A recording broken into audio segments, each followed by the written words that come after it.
మీరు దీక్షగా 42 రోజులు శివాలయానికి ఎవ్వరికీ చెప్పద్దు. ప్రదోష వేళలో వెళ్ళి శివ ప్రదక్షిణం చేసి మీరు ఏమీ చెప్పకండి. మీరు చెప్పగలిగినంతసేపు శివాలయం అరుగు మీద కూర్చుని శివ శివ శివ శివ శివ శివ ఇదొకటే. ఒక 42 రోజులు ఈ దరిద్రాన్ని, మీ కష్టాల్ని అనుభవించి చూడండి అన్నాడు. మీరు నమ్ముతారా?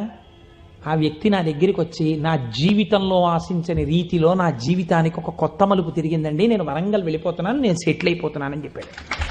ఆ వ్యక్తే నాకు ఈ మధ్యనే మళ్ళీ ఫోన్ చేసి, కోటేశ్వరారు ఇప్పుడు నేను ఎంత ఆనందంగా ఉన్నాను అనండి, ఒక్కసారి మీరు ఏమైనా వరంగల్ వస్తారేమిటండి ఉపన్యాసాలకి, మీ దర్శనానికి వద్దాం అనుకుంటున్నాను, నేను కూడా కాకినాడ అన్నాడు.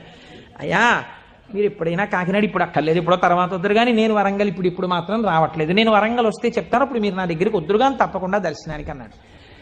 కళ్యాణి అందులో అంటారే, ఏతి జీవంతిమానందో నరం వర్ష శతాదపి అంటుంది సుందరకాండ.